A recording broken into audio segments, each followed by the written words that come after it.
All right, I'm guessing probably everyone is here, and we might have a couple more people kind of join in, but I'll go ahead and get us started.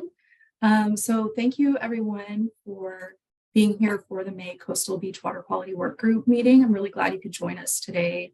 This is our first meeting of the year. As most of you probably know, we hold these biannually. So this is our May work group meeting, and then we have another one in November. Just to give you a heads up, this meeting is being recorded.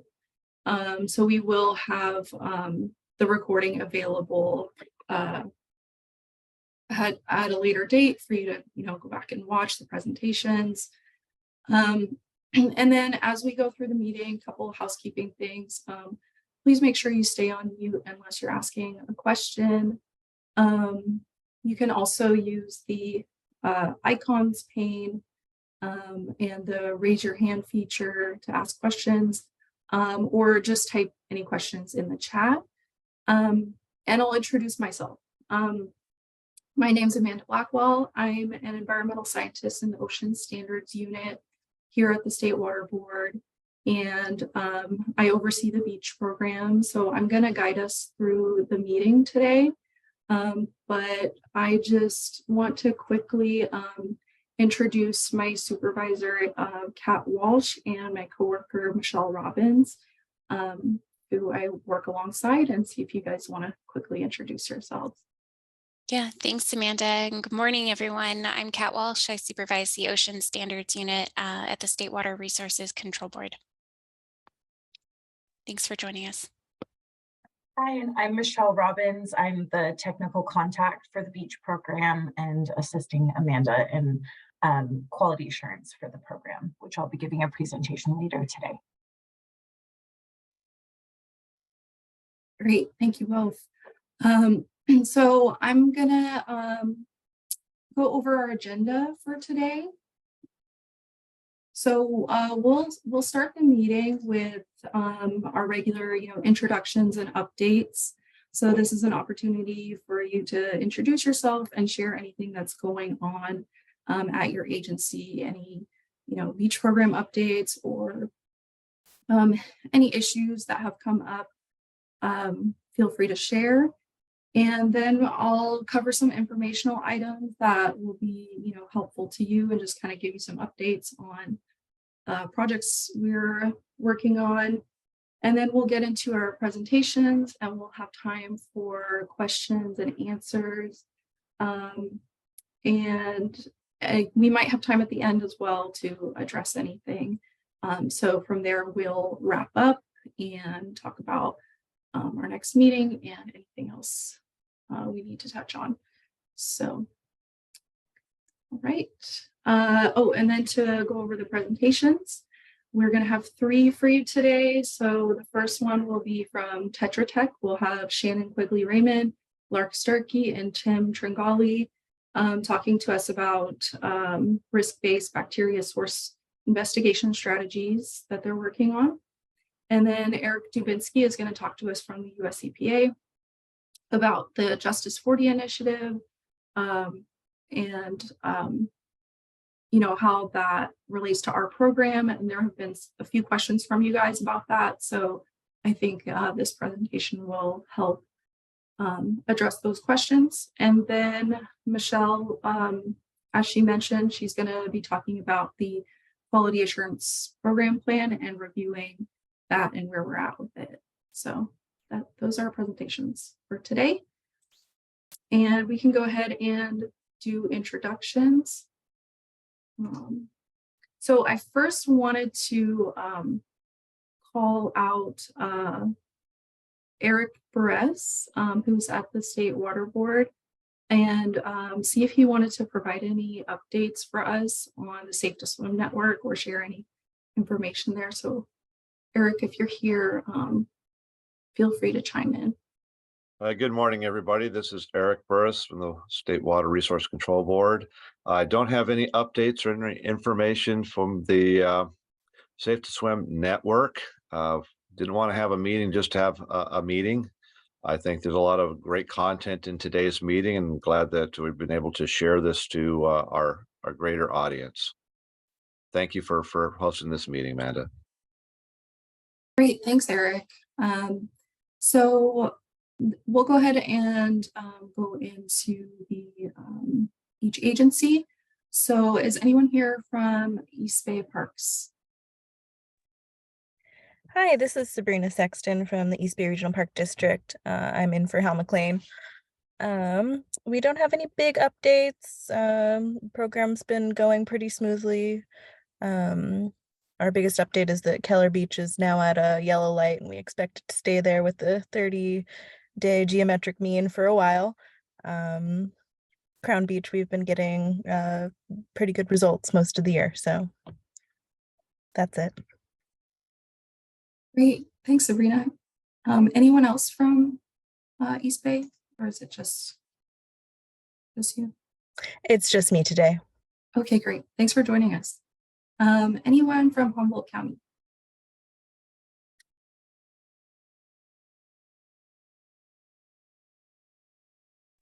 All right, what about City of Long Beach?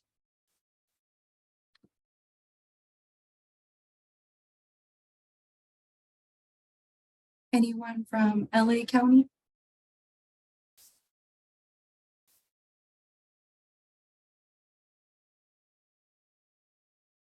Marin County? Hi, good morning. This is Aarti Kundu. I'm the project manager who's working on the beach monitoring network. We don't have any updates. We started our beach monitoring program from the first week of April. So far, we are doing great. Glad to be here. Thank you, Amanda. Great, thank you, Artie. All right, anyone from Mendocino County?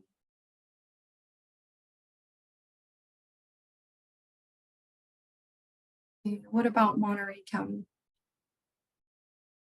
Hello, good morning. I'm Kyler, joined with my colleague Corinne, and then also my supervisor Susan from Monterey County. We don't have any updates, but we've also just been doing our weekly and monthly beach sampling. So far, so going so good.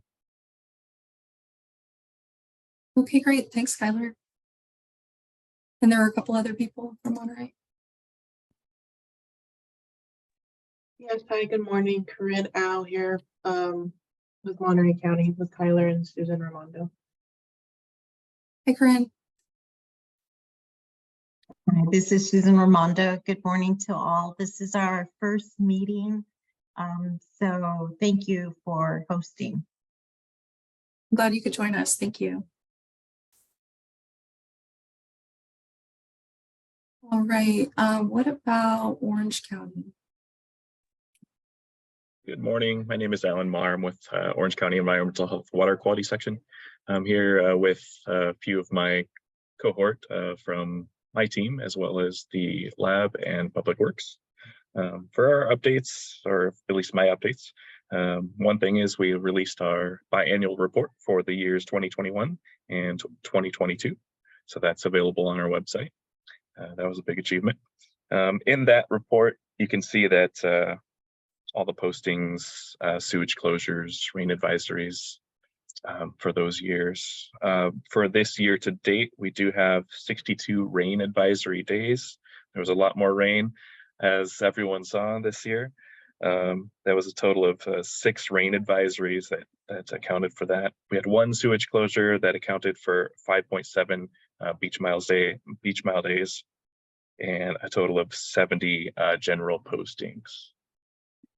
But my first time with you guys, so glad to be here. Thanks for having me. Thanks, Alan. And yeah, thanks for letting us know about the report. Yeah.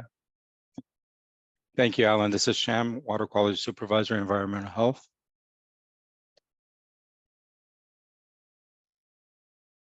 Hey, Sham. Thanks for joining us. Thank you. And there was one more person from Orange County. Is that right? We have a bunch more people. So Okay, great. this is Lauren Robinson. I am the program manager. So we also have some people from both our lab and OCPW if they want to introduce themselves. Yeah, hey, good morning, everyone. Grant Sharp with Orange County Public Works. And I think we have a few other team members from OCPW as well.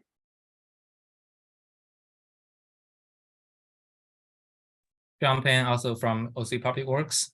Quick update. I don't see squirrel folks here, but there is a shellfish wet weather study that the sampling just concluded. And right now the data is being analyzed and sample are being analyzed. So hopefully at some point we can, the team can bring back to this forum about the findings. Hi, Yeah, I'm no. Cindy Rivers with Orange County Public Works. Sorry. No worries. Thanks, Cindy. Thanks for joining us. James Fortuna, also with OC Public Works on the line. Thanks. Thank you. Rita Abelar, OC Public Works here.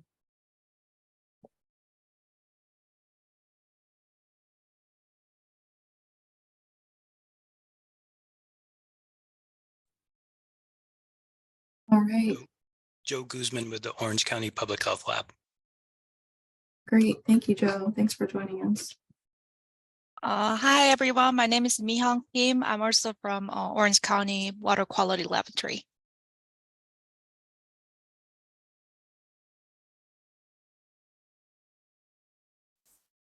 Joining us. Is that everyone from Orange County?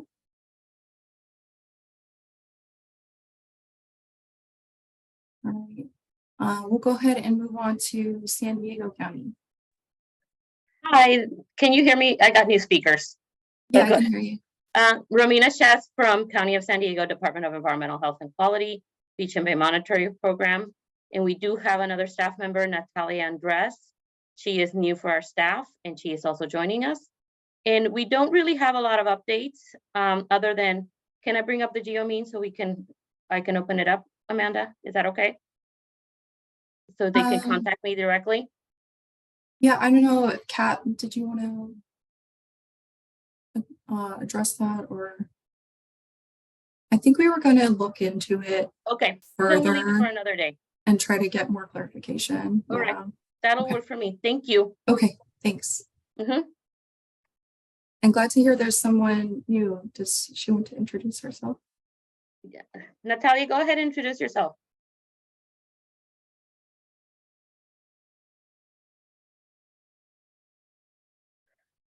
She's probably having trouble with her speakers. Yeah, really technical difficulties. Yes. No worries. No worries. Awesome. Excited to meet her. Thank you. Thanks, Bye. Romina.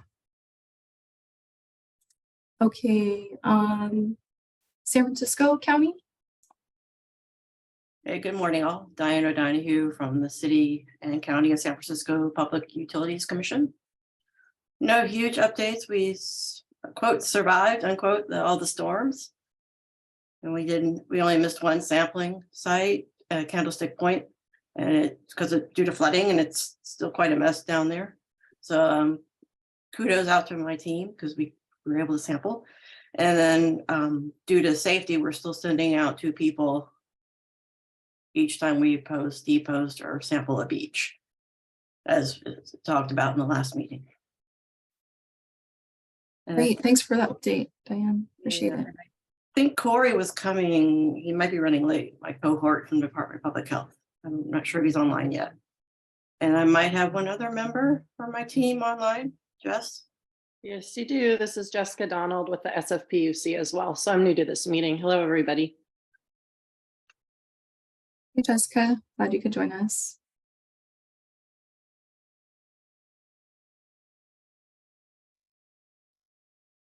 I thought I saw Corey join.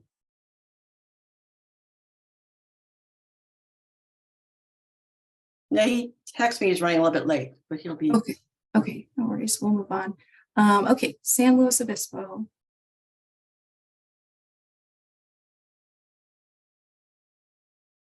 San Mateo County. Good morning, this is Allison Chang at Stella Pole with San Mateo County Environmental Health. Our program is running well. We don't have any major updates. Great, thanks, Allison. You said there was one other person? Yeah, Stella Pole, and she's with me. Oh, okay. Hi, Stella. Okay. Santa Barbara.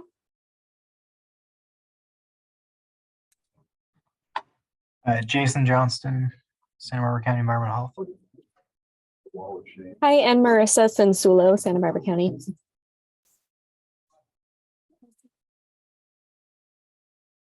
Thank you, guys. Anyone from Santa Cruz County?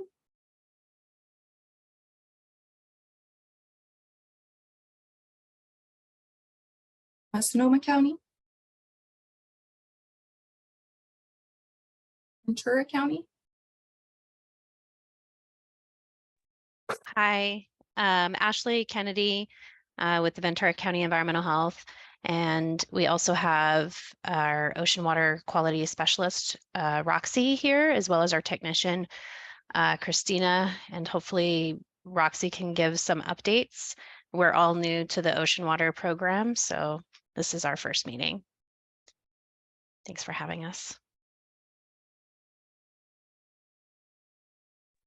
Hi, Roxy with Ventura County. I have no updates at this time. Thanks, Roxy. And I'm Christina from Ventura County as well. Awesome. Great to meet you, Christina.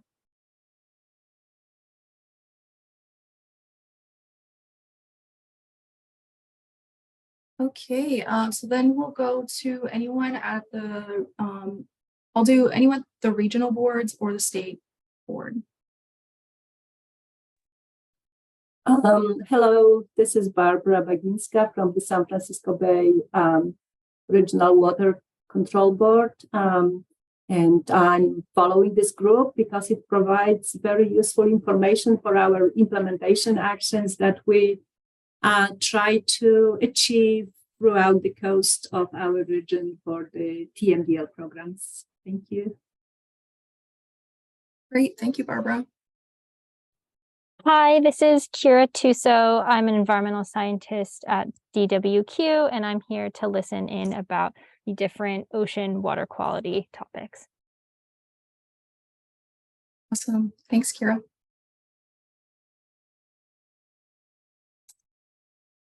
All right, if there's nobody else at the regional boards or state board, is there anyone from another organization or somebody that just hasn't had an opportunity to introduce themselves yet?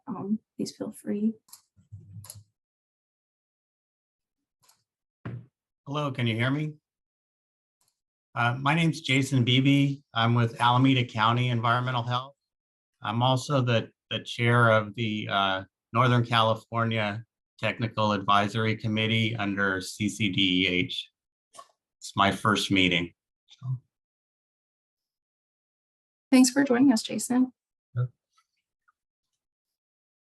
And then Luke, did you want to introduce yourself? Yeah, hi everybody. I'm Luke with Heald Bay. I do our water quality programs. Two brief updates. We will be releasing the annual beach report card on June 14th. And that will also be my last report card. So I'll be moving on to a new position with the State Water Board. It's unclear if I'll be participating in this work group moving forward, but we'll see. So thanks. Great, thank you, Luke. All right, and then Helic.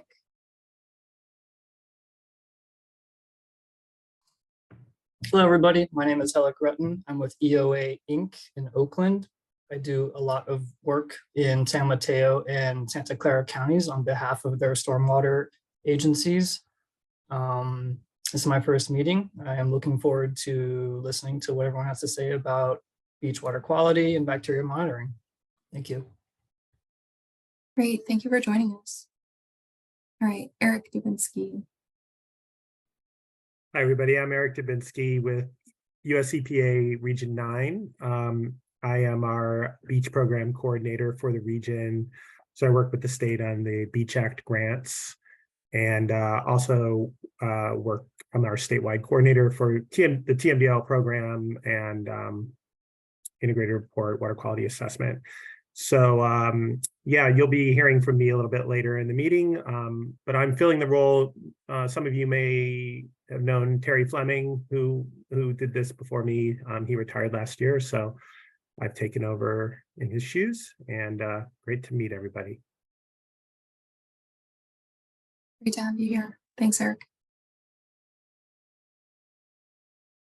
Right. Is there anyone else who has not had a chance to introduce yourself yet?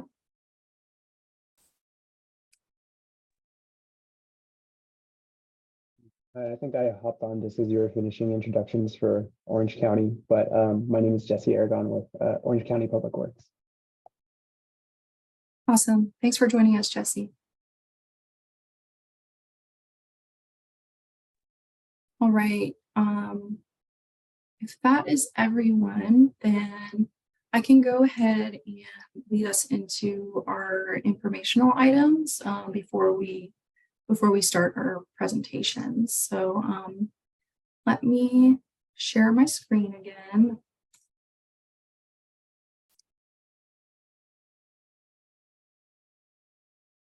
All right. Great. So I just wanted to share a few things with you guys today that will be like, helpful reminders or updates. The first thing I wanted to share was just some invoicing reminders. The Q4 invoicing period is coming up, and those will be due on July 20th. And this is kind of a, more important deadline because it's the end of the fiscal year. So it's good to be thinking about preparing those documents now.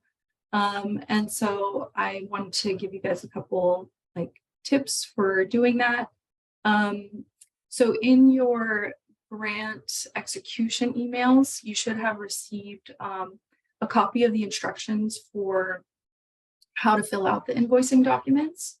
And the person that received that is whoever signed the agreement. If by chance you don't have a copy of it, I can also just send the instructions to you. And then another helpful resource is back in November 2021 at one of our work group meetings, Amy Musial did a presentation, like a training kind of how to fill everything out. So I'm gonna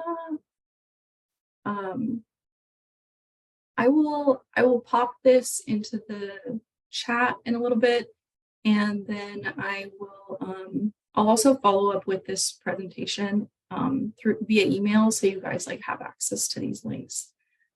So, and then you can also reach out to me as well. I'm the one that does the review of these invoices. So please, if you have any questions, the sooner we talk about it, the better. And we can work through any issues. So don't hesitate. All right. And then for a couple of these items, Michelle Robbins and Eric Dubinsky are going to be speaking to these. So I don't want to talk to them too much, but the quality assurance program plan is in phase 2. So it was previously approved in November by the US EPA, and that document covers the current procedures, and now in phase 2 we're focusing on improving the procedures. And then the Justice 40 initiative, we've talked about this a little bit briefly, and Eric's going to talk about it more today. And what this does is it's a federal program that diverts 40% of certain federal investments to disadvantaged communities. And we recently reviewed the list of beaches, which I sent out to everyone. And thank you to those of you who reviewed it and made adjustments. We sent those lists of those modified lists to the EPA so they could review them and incorporate them into the program.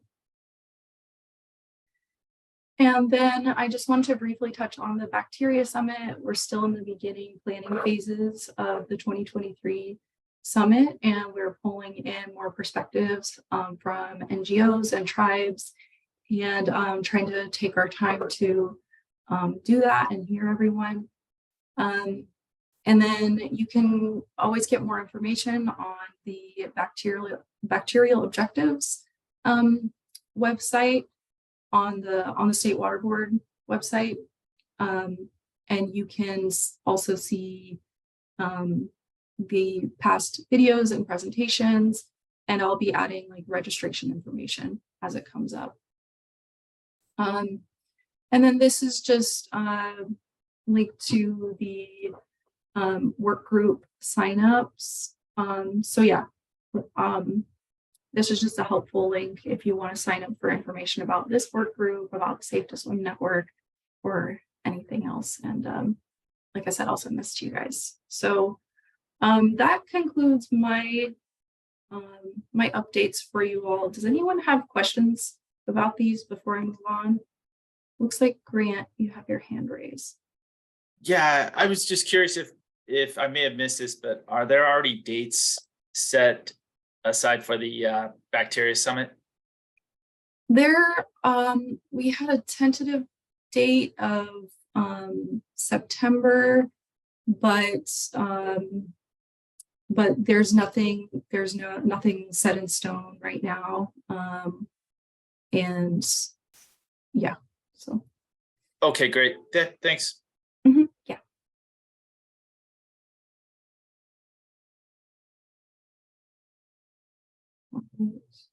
Any other questions before we go on to our presentations?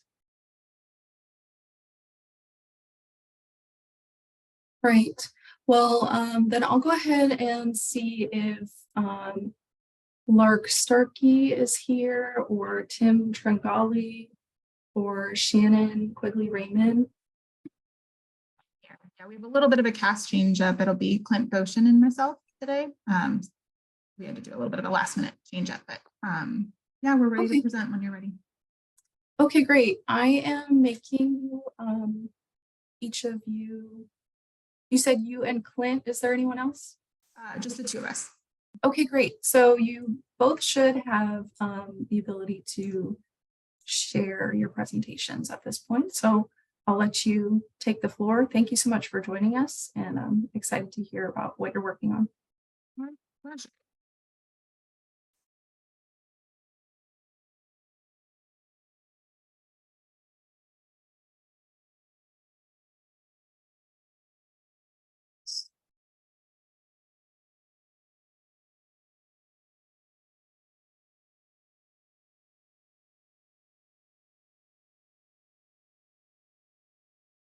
So what we're presenting on is a risk-based source investigation strategies that we've been involved with for the past couple of years.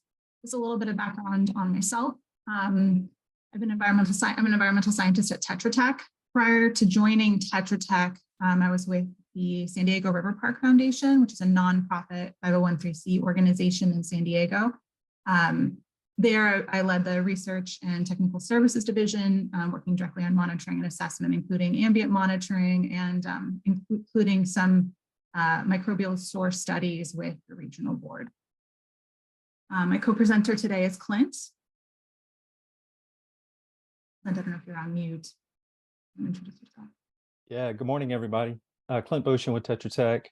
I work with Shannon in our San Diego office, and have been with Tetra Tech as a principal environmental scientist for a little over 20 years, and have been working on bacteria TMDLs, bacteria risk-based studies, really for the past 20 years. So we're really excited to show some of the work that we've been doing here lately to focus on human sources and source tracking studies.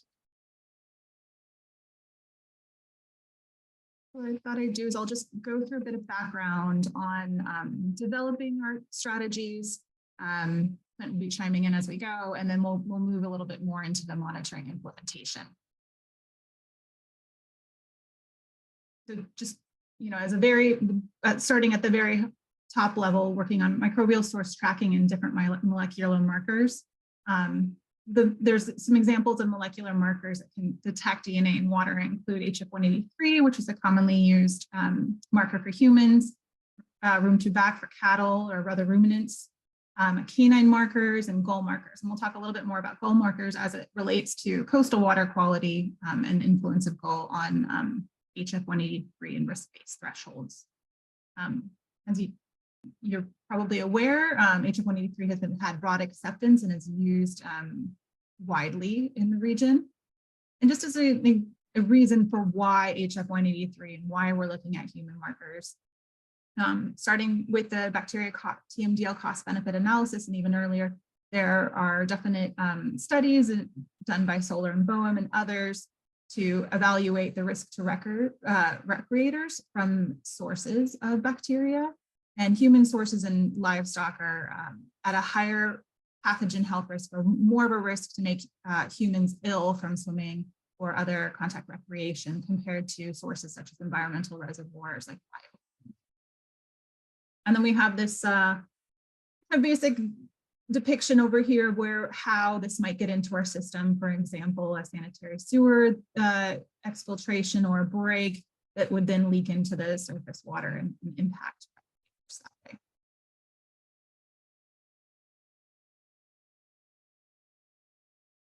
So where are these sources coming from? Not in addition to leaking sewer pipes and sanitary sewer overflows, other sources might be septic system failing, encampments, illegal dumping and discharge. This is from individual properties or boats or motorhomes, RVs, portable toilets, and illicit connections or illegal connections to storm drains. So this is kind of just a schematic showing how all of that might enter into the system. So some more recent developments or the progress on it. Clint, do you want to take on this slide? Do you mind taking on this one? Sure. Yeah, we since a lot of the TMDLs had been developed and a lot of the watershed plans, we were really trying to think about, okay, how we are really going to tackle this from a beneficial use perspective, and thinking more about, human health risk and pathogens. And so that's where some of the graphics that Shannon showed really were kind of the culmination of a lot of research, a lot of academic studies to try to figure out, okay, if we're really trying to tackle human health risk, we need to focus on source control as one of the primary implementation objectives. So starting with working with Grant's group in South Orange County, we developed the first, what we call comprehensive human waste source reduction strategies. And we built these strategies into a work plan. And that's that kind of top left report cover that you see there. This really was, in all of California, this was the first very comprehensive study and planning process to try to figure out how do we connect meeting bacteria objectives with a more dedicated focus on human health risk. So that was the first study that was performed that really focused on, prioritizing catchments, again, using the latest science. And that was the first report that was completed. And this was actually a report that was part of some of Orange County's water quality improvement plan requirements per the permit. From there, we developed a very similar project for the city of San Diego. And more recently, and actually the bigger focus for today's presentation is the plan that we helped develop for the Upper LA River Watershed Work Group. That plan has been in implementation for a couple of years now, and we've had a lot of great success there, identifying and tracking down potential human sources of pathogens. So that's kind of the more recent plan that we've developed. And there's several other plans that are undergoing as well, following the same principles that we originally developed as a part of the South Orange County plan. And really these plans take into account all those kind of bullets at the bottom, looking at, how are recreational water quality objectives evolving over time? And, we talked about the bacteria summit. So it really builds in a lot of the concepts that we've been talking about for a long time. It really takes into account the latest science on risk-based thresholds. There was a very significant study that was done in partnership between Tetra Tech and Jeff Soller, Ali Bain, Squirp, and others, and the San Diego Water Board to really develop these numbers that we're proposing as equivalent thresholds for HF183 that could be used to determine human health risk in compliance with the recreational beneficial use. These plans also take into account other special studies, such as the San Diego River investigative order that's ongoing, the bacteria TMDL cost-benefit analysis that was performed in San Diego and Orange County, the Surfer Health Study.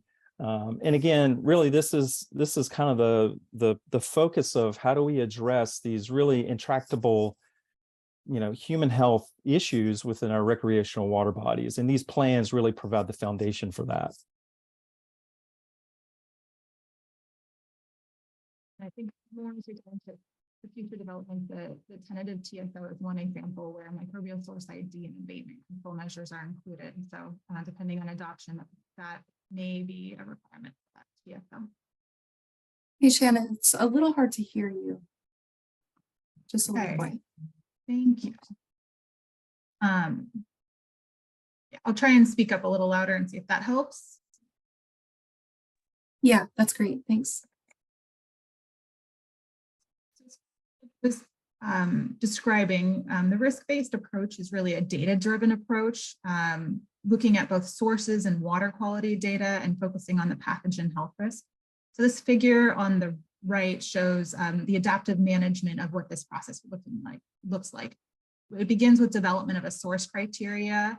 So what are the sources that we're looking for in a specific watershed or area or county? This is so it's watershed specific approach, and conclude items like sanitary sewer overflows, food, fats, oils, and grease, sewer exfiltration, and other sources that can be considered. These are customizable lists based on what are the concerns in an area, but typically this is a list of items that we are looking at.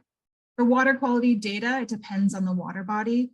So we're looking at both fecal indicator bacteria and HF183. We know that the library of HF183 data is not quite as deep, but we look at FIB data for and any requirements that are listed for TMDLs or that are specific. So if it's Santa Monica Bay and we're looking at fecal, total, and intercoccus for Santa Monica Bay related to the bacteria TMDL for the Bay, we're looking at those exceedances and those specific thresholds that are the requirements of that TMDL, or the larger bacteria objectives for this specific water body. And for fresh water, we're looking at E. coli, but we're also using other FIB data that is available. What we do is we evaluate the exceedances of both FIB, and then we also look at an HF183 using risk-based thresholds for HF183 to evaluate exceedances at given sites and assign those to certain areas. So we then take the source criteria and the water quality criteria and prioritize based on those parameters. So in areas in this figure where we're looking at 4, the areas in the low category, and I'll show you this in a larger span in a moment, these would be the lower prioritization. The exceedances aren't as high and there's not as many sources versus this area at the very top with the H where we're seeing lots of water quality exceedances and sources. So then we'll prioritize all of our catchments. And then as we're going through my monitoring, we'll refine the prioritization based on site-specific information and knowledge on the ground. And it's part of an overall process, as you can see in this other figure, where we start with water quality conditions, prioritize a catchment, perform source identification monitoring, which we'll talk a little bit more about in detail, then moving into source abatement and performance.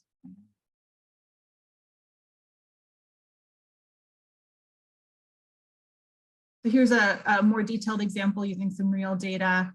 of where we're seeing exceedances of water quality benchmarks and source criteria composite score. So even if there aren't that many sources, but we're really seeing a lot of exceedances, that can still be considered a high category for both receiving water, and then also we're looking at outfall data where that's available.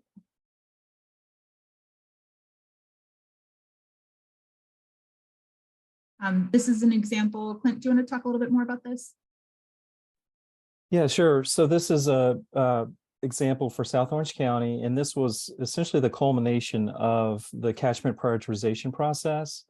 So the kind of color ramp that you see there is in the scale is going from your highest priority catchments to your lowest priority. And again, it's using all the water quality data, the source information, a lot of GIS analyses, and looking at other features and other kind of more site-specific conditions to help kind of refine the prioritization. This was for dry weather. We did a similar graphic for wet weather, but we wanted to split out between dry and wet because we know in some cases the sources can be different, the transport pathways can be different. So this example really just focuses more on the dry weather condition.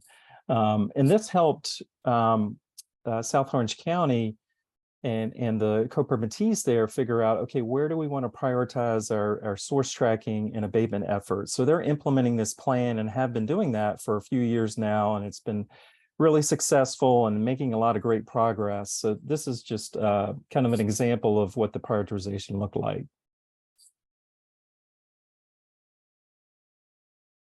Now we're going to talk a little bit more about monitoring. So as part of the process where you saw the wheel going around, there's these different phases where we look at the assessment, move into prioritization, and then we really start focusing on the monitoring, so the source ID. And that's centered around a programmatic water quality assurance project plan and sampling and analysis plan.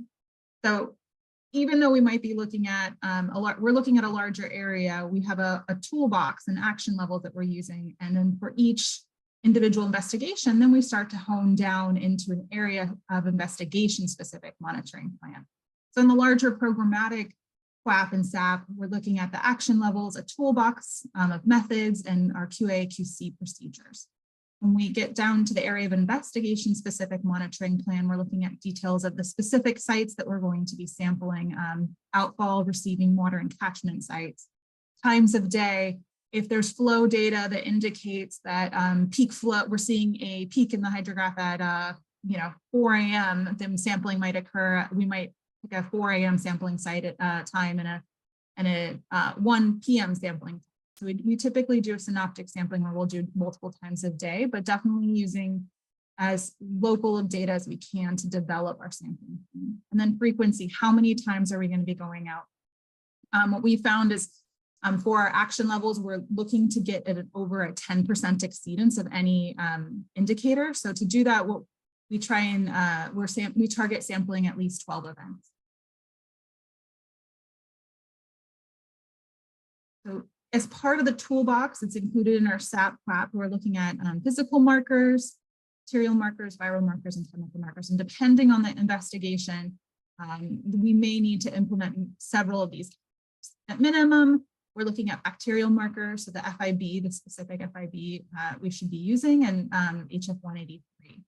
For coastal, we may also be needing to sample for gold marker to be able to identify a potential lower threshold associated with that. Viral markers and chemical markers like caffeine might also be considered depending on the site and conditions, and also what the suspected sources may be. So these are commonly used factors. So the human waste source investigation is part of the multi-step implementation process where it's iterative. We're going from the receiving water, moving upstream to the outfall and into the catchment to further isolate and target our source so that we can take the data and lead to source abatement. We develop the strategy and a testable hypothesis that are tailored to the investigation and synoptic sampling approach multiple times per day to get the results or to get temporal results. Some considerations for developing investigation-specific monitoring strategies. We really want to make sure we're considering the localized conditions. So recycled water is one example, and that's what this figure on the right is showing. This is a inland site, but what we did is we mapped recycled water pipelines and recycled water use areas. So these purple lines that you're seeing are the pipelines, the distribution lines, and then the pink, green, and orange colors represent use. Pink is a high use area where we're seeing a lot of recycled water use. Green is a less amount of use, and then orange is intermediate. This kind of yellow highlighted area shows where it's coming from one plant versus the other. And while this was actually developed for a nutrient effort, it's very helpful for if you're considering monitoring strategies for source investigations, because HF 183 with recycled water will still show up even though it's not live and doesn't have the health risk, the pathogen health risk associated with it. So we need to look at other strategies that we might use during that. We might want to add additional monitoring to account for that, such as using an alternative human marker or other viral. For coastal areas goal co-occurrence, we might consider lowering our action level or threshold for moving upstream in an investigation. As-built conditions, this is something we're really seeing come into play, is that as we're moving through an investigation, understanding the system and looking at as-built to really see where MS4 service lines or septic or sewer, where those are coming in, to understand that system, it helps us be able to target our investigation. Understanding planned or existing projects, if there's a low flow diversion or other project upstream that's diverting water, also can inform our strategy. And outfall flow monitoring, if there's ongoing monitoring of an outfall, we can use that to further make our investigation more efficient and target when we're going out if that data is available. So some implementation considerations I want to bring up. These apply for the most part to every single phase of an investigation. Permit requirements are a big one, especially when we get into between the outfall and the receiving water and then the catchment. Who owns the land that you're going to be accessing and how are we getting on there? I know a lot of y'all are with agencies, so you can kind of, if you're doing the investigations internally, or it's not crossing municipal boundaries, then that may not be a concern, or it depends on your collaboration or partnership if a permit is required. Sometimes where an outfall is discharging and there's an exceedance might end up leading to a catchment where it's part of a different municipality or a different municipality's MS4, and you have to access their manholes, which may change the permit requirement or require confined space entry to enter. How we're ordering our sites, which sites we're sampling first. This is just a kind of basic consideration of contamination between sites. So, we're working upstream to downstream in most cases to prevent contamination of our sites between sites or disturbance. Data logging, we really find using a mobile field app is really helpful for tracking which outfalls are discharging and other site-specific parameters, observations that we're seeing in the field. I mentioned confined space entry is mostly needed at the catchment phase, depending on the depth of the depth that you have in there, or it could also be applicable to an outfall, depending on the outfall. One of the biggest challenges we find is the short sample hold times with monitoring with HF 183 and with bacteria. They have short times before they need to be at the lab, which limits our ability and efficiency on investigations. So what we found is working with couriers helps us keep in the field longer. And we've also worked with a partner, Weston.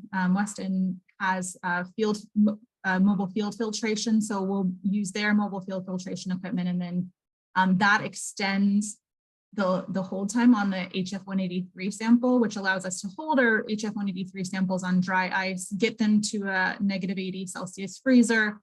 And then once we get the E. coli or FIB results back, then we can decide what samples we're shipping down for HF 183 analysis. So that has been a big time saver for us and also an efficiency that has helped our efforts in the field. Related to that are the laboratory turnaround times.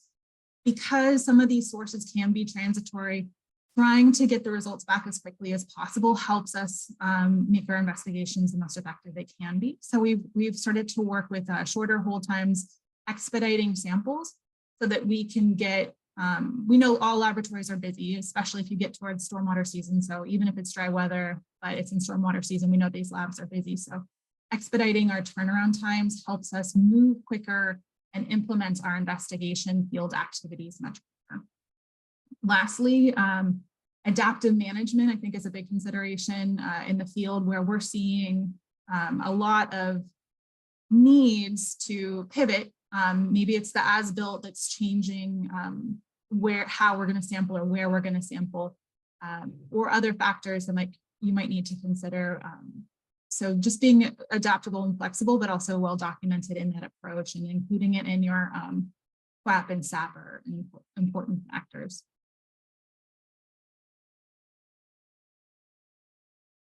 So just as I was mentioning these action levels, and this is how we move from one phase of investigation to another. And so these are these are the receiving water, freshwater receiving water action levels.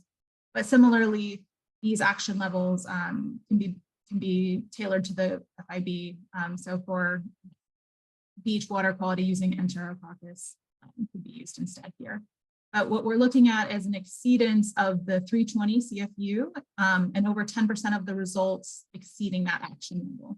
If in that case, the receiving water is exceeding that action level, then we analyze for HF180.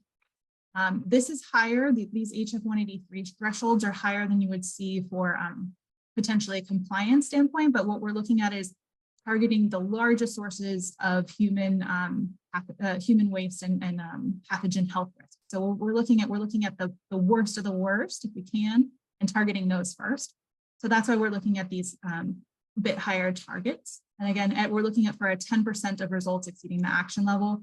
And that's another reason why we have a 12 sample target, because we want to make sure that over one sample is exceeding that action level as we're concentrating our efforts and moving upstream in investigation just to make it the most efficient and target the sources of highest quality. From that receiving water, so once we hit the greater than 1,000 copies, that's when we start our outfall monitoring. At our outfall, we have the same FIB trigger, but we're now looking at a higher HF183 trigger, and that'll start us moving up catchment into investigating specific areas. Clint, anything else you wanted to mention here? Just that we are able to modify these action levels as needed. So we might run multiple iterations of the catchment prioritization in some cases, and the source tracking in those investigations. So we recognize that these numbers are maybe different depending on the watershed that's being focused on. But these are the ones that originally were developed based on some earlier risk analyses. And we felt comfortable, just like Shannon was saying, in terms of, again, really trying to prioritize your highest risk areas. And so that's primarily what we've been focusing on in the past few studies.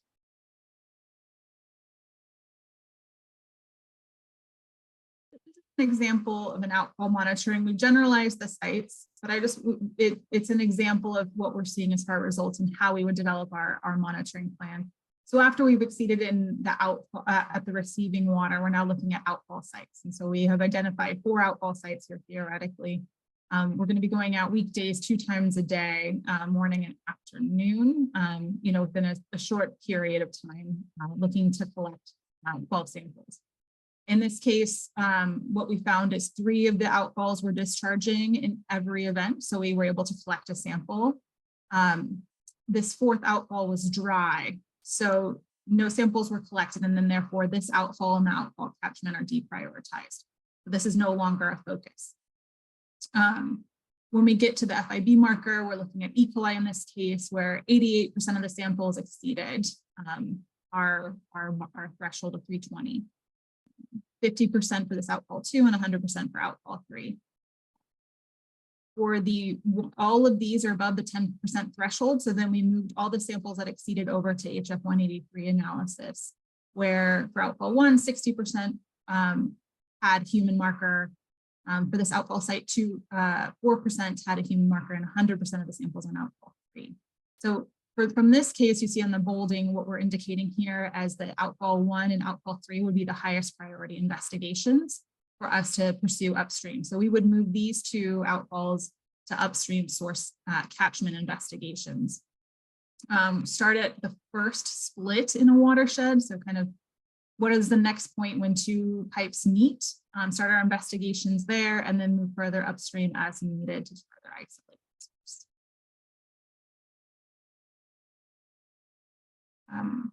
What we're just showing here are ways that data can be integrated. From our field investigations, dating ourselves with seeing how many people remember this source with our Uncle Eddie from Christmas Vacation, from our field investigations, and not only from the investigations being conducted specifically for the source investigations, but other efforts that are being conducted to track dry weather flows or other sources can all feed in to different tools that can help prioritize data and bracket your sites and further isolate where you're make your investigations the most efficient possible. So we see this as an opportunity to really start integrating data in multiple avenues so that the dashboard can display what the investigations on a more real-time basis. Was there anything else you wanted to add here? Just that we've built some of these tools already, and you know, it seems like every project we're introducing additional tools. You know, some of the field apps that Shannon showed, you know, integrated databases, and really this is an exercise in you know, building the case for, you know, where are the areas to prioritize and then addressing those areas. So, you know, being able to introduce new data as new data is available over time, feeding that into the prioritization, feeding that into our investigations is really critical to having a successful, you know, human waste abatement program. So, and that's where a lot of these tools come into play. Actually, these are just some items we wanted to as a follow-up and kind of closing out this discussion. Clint, did you want to take this one on? Yeah, sure. This is a little bit more of a San Diego focus. Obviously, there's been a lot of great progress in terms of you know, kind of the statewide conversations around the bacteria summit and risk, and you know, again, how do we deal with these tough issues? A lot of the TMDLs have milestones that may have lapsed, and there's time schedule orders that are being developed, and as a part of those efforts, we're starting to see a lot of ideas and different processes that are being recommended, even as a part of those regulatory orders as well. We've got upcoming permit reissuances. There's, you know, kind of local conditions, you know, that need to be taken into consideration, you know, Rec 1 priorities, you know, triennial review priorities. I know Michelle down in San Diego, she's been mired in a lot of these, you know, triennial review updates and making good progress there. And a lot of the other regional boards have been doing the same. And then this, you know, the scientific advancements, we want to make sure that these, you know, these plans and the implementation of these plans is taking advantage of the results as they're coming in with these latest studies. So there's a lot of great information that's coming online with the San Diego River Investigative Order, which is a SQURP-led project that's looking very closely at different human sources and the transport pathways associated with those sources. So it's making sure that we're updating our methods and procedures in accordance with the latest science that's coming on board.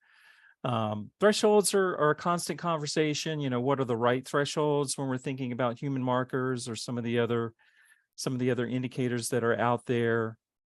There's also, you know, the gull influence that we've seen, you know, in terms of, you know, wildlife. We've seen more of a kind of a pathogen health risk associated with certain species versus other species. And we want to make sure we account for not only you know, the very high risk level associated with human sources, but other sources that are out there, and making sure to account for that. The dynamic prioritization is that graphic that Shannon just showed, is recognizing we want to make this as real time as possible. That's where we see the biggest bang for the buck. And there's a lot of tools that we at Tetra Tech have developed, and we're happy to, you know, talk with folks about some of those tools. We've got the upcoming summit. And then really just, you know, there's a lot of success stories that are out there, and just kind of making sure that we're learning and aware of other studies that are out there, and just helping to continue to improve these types of programs, and, you know, ultimately try to improve beneficial uses and protect those uses, and help our regulatory agencies, help our permittees, you know, be able to demonstrate compliance, and help kind of prioritize actions, the implementation actions, to help achieve that compliance.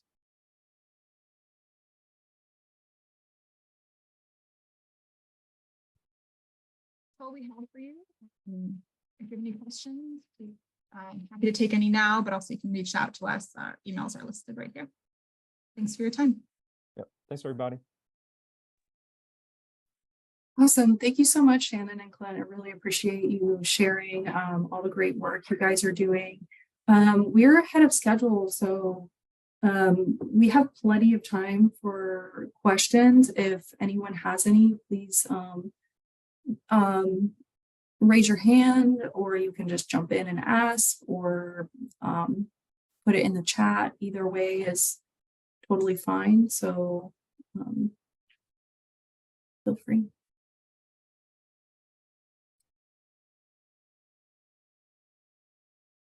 Looks like Barbara had a question.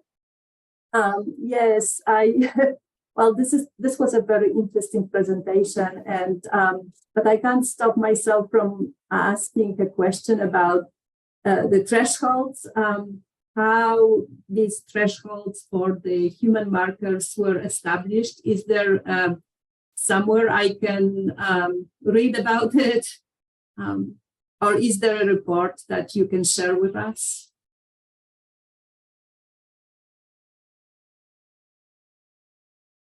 Yeah, absolutely.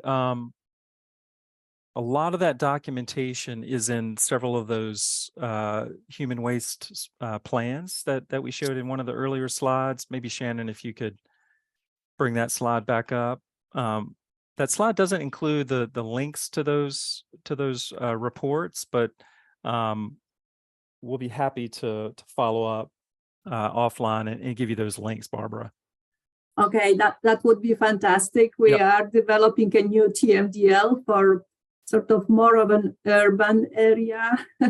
So that comes very relevant, because we do collect some MST data, including the human markers, and we're sometimes having a hard time how to interpret the results that we are getting. Yeah, absolutely. And there's been more research lately. There's a very well done study that I mentioned with the leading researchers with Jeff Soller, Ali Bain, and Squirt folks. That is an even more recent study. And we can give you those links as well. Thank you. It looks like John Peng also has a question. Yeah, I actually have a similar question. I think great presentation, Clint and Shannon. So my question is also threshold. I think on slide 14, you showed using pretty much 330 as the threshold for E. coli. You know, we have a similar study in Orange County that we use a little bit different approach, because this number 320 is pretty low, you're gonna find a lot of exceedances. And then, whether you use this one to do HF 183 together, or the E. coli is the threshold. When it's above this threshold, you analyze HF 183. The example you gave, there are 3 sites. My question is, if you have a large watershed, you're gonna be faced with a decision, where you're gonna have actually a lot of the sites where you have to analyze HF 183, and you're gonna face a logistic challenge. So I just want to say, what sort of a clear-cut threshold, what's the thought process behind this? The HF 183 threshold we're using, I think it depends on your catchment size. And that's one of the reasons why we really try and hone down into bite-sized catchments when we're doing investigations. We know in some cases that's not possible. There's, some catchments might have 3,000 acres associated with it. And that's where we really started in targeting those outfalls with discharges. But this HF 183 threshold, and that was part of the impetus of having a higher threshold for HF 183, is that this will help reduce, this could really help prioritize areas where we're seeing very, very high levels. So that's been a strategy that we've been using. So really focusing our GIS and our background catchment development to focus on the outfall and be as refined as possible. And then using a threshold that is a little higher, so that we, don't have 50 sites we're targeting. We're looking at 2-3 outfalls maximum, and then where we can go from there upstream, focusing on the ones that are, that 100% exceedance one. Right. I actually, for HF 183, the numbers look pretty reasonable, similar to what we used. It's just a E. coli number. It's pretty low. My question is, you're gonna actually hit a lot of sites above this number, and then you're gonna analyze HF 183. If you have a large sample size, are you gonna analyze a large number of HF 183? If that was the case, then yes, we would, because any sample that's exceeding the E. coli threshold would then be analyzed for HF 183. Okay. Yeah, John. I definitely know where you're coming from, and it is something that when we're kind of starting in a new area, we would want to look at the historical water quality data and think through that, right? It doesn't help if basically everything we're showing is exceeding to help prioritize. Obviously we're starting here with the water quality objectives for E. coli in this example. So if these numbers work, then we want to keep to that, because that's a good benchmark to use. But if it's not helping us prioritize, and in some cases it might be that you've got to go through a couple of iterations of this. We want to try to balance the compliance with the implementation side, and as much as we can get those two to agree, then it's all the better. In terms of if we're seeing everything kind of exceed these thresholds, then that's where the adaptive management comes into play. We might need to modify some of these numbers that we're using. Just, I think, very similar to what you're doing in North Orange County. Sounds good. Thanks. All right. It looks like we have 2 more questions from Diane O'Donoghue, and then we'll go to Grant Sharp. Okay, so my actually his request is similar to Barbara's, because I'm really interested in the cost benefit analysis for TMDLs and the other reports to Clint. And then the San Francisco Bay TMDL we're going to have to come up with a plan for Candlestick Point's state recreation area. And I admit we've already been in contact with Dr. Ali Beam to start this discussion. But looking at what's been done, and oh, by the way, this was a great presentation. Thank you very much. But Candlestick Point is going to be a bit of a bear, unquote. But because it's undergoing development and we have a lot of historical data. But the landscape has changed, the storm drains, some are active, some are inactive now. There's no longer the porta potties in the parking lot because they tore down the stadium, et cetera, et cetera. So I just would be interested if you could, along with Barbara, share those reports. It'd be great. Yeah, absolutely. And I think Grant even put the link to the South Orange County report in the chat. So that actually is a great one to look at, and the references within that report. Again, that plan is a few years old now, so there's been some more recent studies. But that's a great starting point for a lot of the research, a lot of the academic studies that were used at the time. And Diane, would you mind restating the first part of your question? Oh boy. Sorry. Oh, I just was interested in the cost benefit analysis. Oh, right. Okay. Thank you. Yeah. Yeah. So that was a project that was completed a few years ago, and it was related to the San Diego region bacteria TMDLs. And it was really a heavy duty, kind of formal economic, cost benefit analysis that was performed really for the whole region, for the whole San Diego region. And the purpose of that project was really to look at trying to, really optimize the permittees' efforts in terms of addressing the TMDLs and looking at different scenarios of what do we need to control? Is it stormwater? Is it wastewater? Is it some combination? What gives you the kind of the maximum benefits versus costs in terms of prioritizing efforts, reduction efforts.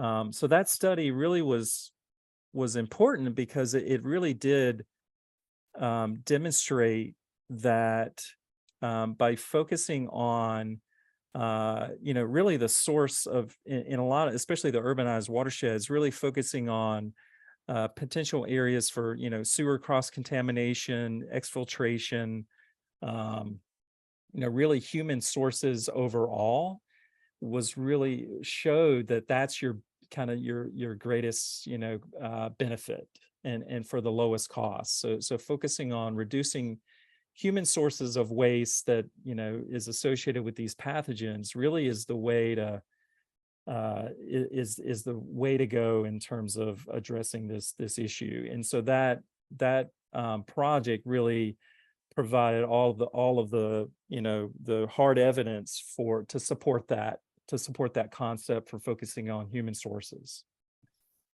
And Right. and I can point you. Actually, that study I think might also be one of the references within the South Orange County report as well. But I'll take a look, and I can send you that link as well. Oh, that'd be great. Thank you very much.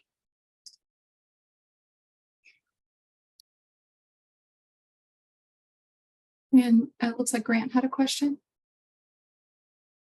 Thanks, Amanda. Actually, not so much a question, just wanted to let everyone know that I did drop a link to the work plan for the South Orange County Comprehensive Human Waste Source Reduction Strategy into the chat. And, I really appreciate the presentation here by Clint and Shannon. Clint and his team did a great job in helping us develop this strategy. This I believe is a really excellent data-driven approach that for us, we're more than 3 years into implementing this plan, but there's really three things that I love about it. Number one, it's provided us a multiple lines of evidence approach for us to prioritize areas of investigation, and that's really helped us focus and hone in our resources where they can be most impactful. Second, it provides a robust toolbox for us to resort, to strategies once we've identified issues within the catchments that we're investigating. We've got a wonderful toolbox of tools that we can rely on to help us abate sources once we find them. And then the third thing that I didn't really anticipate this, but what this plan has allowed us to do is it's established a framework around which we have set up and developed tremendous partnerships and collaboration with wastewater agencies, all the cities within these areas of investigation get involved. And it's just the collaboration, the partnership has been wonderful. So just wanted to share that with everyone and thank Clint and Shannon for the presentation.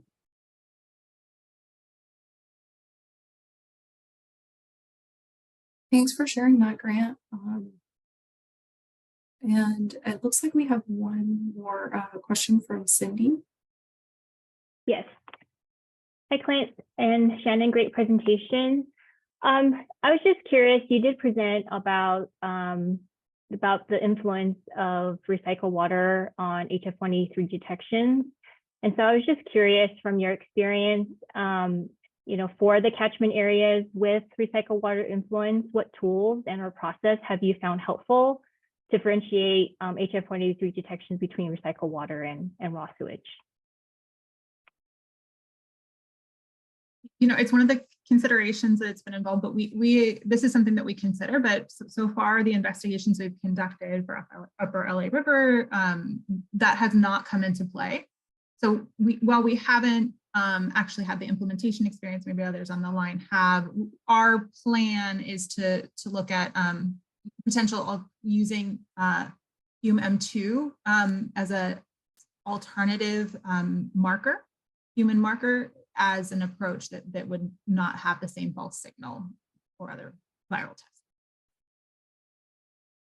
Yeah, I would agree. Yeah, we're considering these other markers. We're also, just like you guys are doing, Cindy, we're just knowing these recycled water use areas, the degree of use helps us to evaluate the data better and prioritize the investigations. So that's kind of the first level of how we kind of use that information. But then, yeah, making sure that we're using the right indicators to help essentially kind of tease out what the recycled water influence is, because there still might be some human sources that need attention in some of these areas. So that's where some additional research and sharing, success stories would be helpful. You guys are doing some great work. We're doing some similar work up in the Upper LA River watershed. We actually recently kicked off a similar project for the city of Virginia Beach across the country. I know a lot of folks went out to the national monitoring conference out there. They're actually very proactive and they're wanting to get into this as well. So, but yeah, these recycled water issues are challenging, especially where you have a mixed signal in terms of recycled water, but also maybe the presence of human pathogens. So yeah, that's certainly a challenge to try to overcome. Great, thank you. All right, so it looks like that's all our questions, and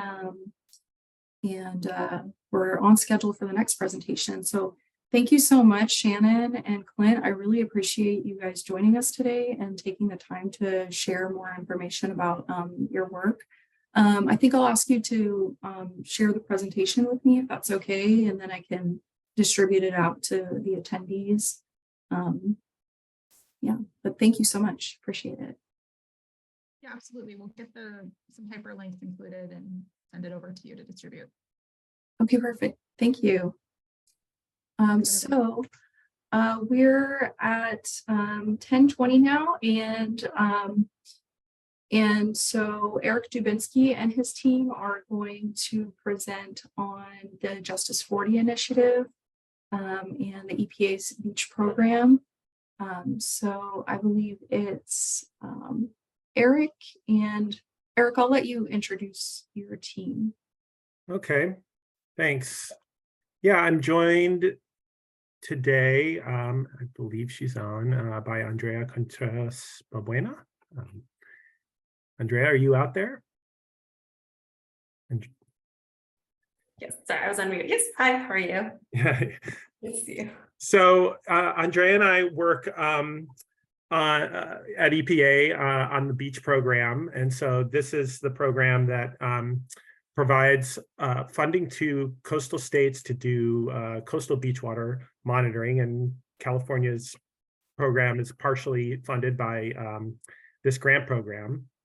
Andrea is with, and I'll let you say a little bit more about yourself, but Andrea is with EPA headquarters and has been, so does coordination more at the national level and has been working on how EPA is considering and implementing Justice 40 into the EPA beach program. So the goal of the Justice 40 program is to provide 40% of overall benefits to disadvantaged communities across the federal government, federal government's grant programs.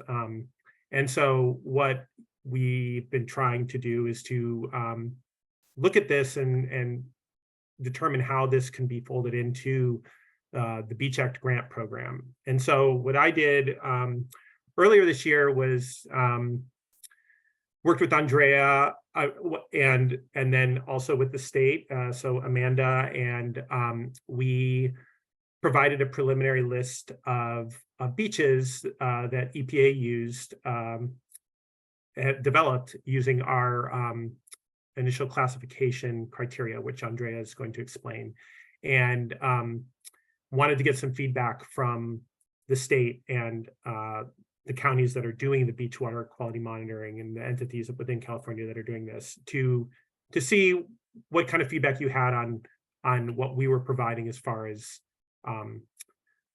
our initial classifications of beaches that would fall under this J40 classification. And so with that, I'll turn it over to Andrea to provide a little bit more background about the program, what it is we're trying to do, how we have developed these classifications, and what are some of the next steps. Yeah, great. Thank you, Eric. Yeah, so like you mentioned, my name is Andrea Contreras Albuena. I'm an ORIS fellow at EPA headquarters with the Fish and Beach team. And let me share my screen with you all. Okay.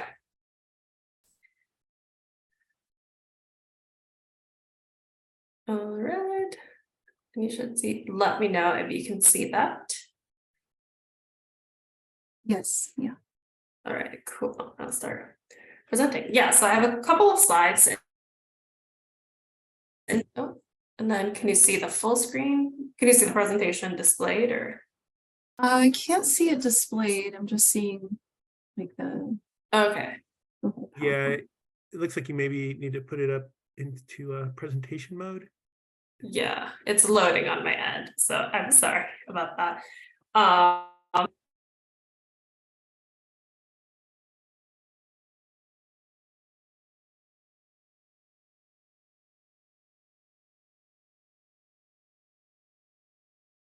You're mute. It kicked me out for a second. Let me try that one more time.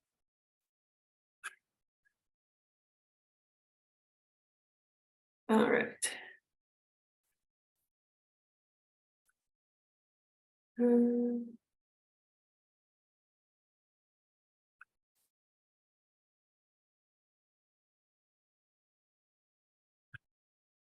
Okay, is the presentation up now or?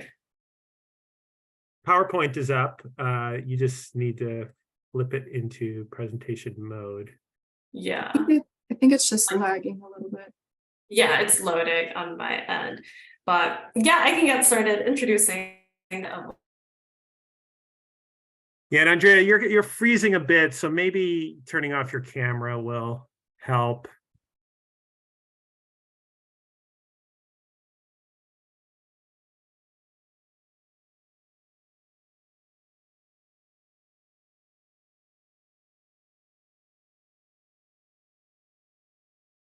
We may have lost Andrea.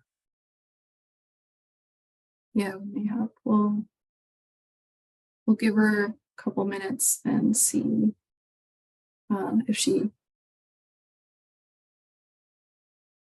she comes back.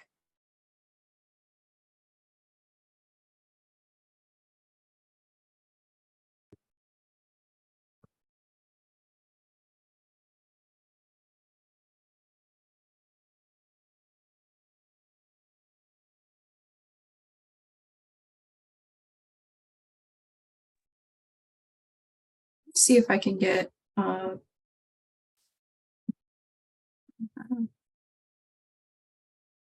Yeah, I think when she comes back, maybe I can try to put up the slides.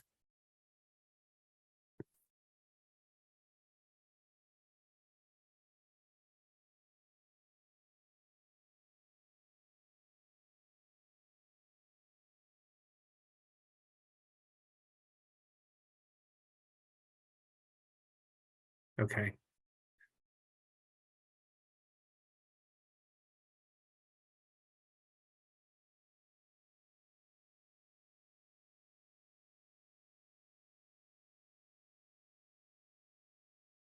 Okay, sorry about that. It kicked me out. Hey, Andrea, I also have, I don't know if you've updated them, but I have the slide deck.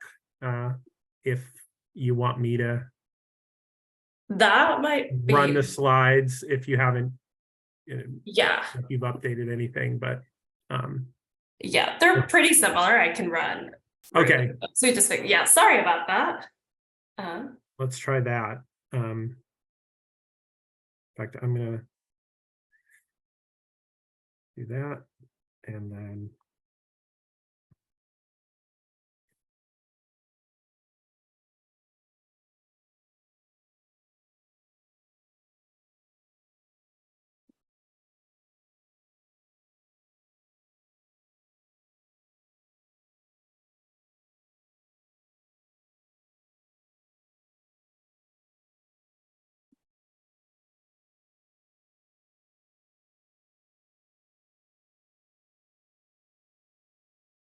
is that working?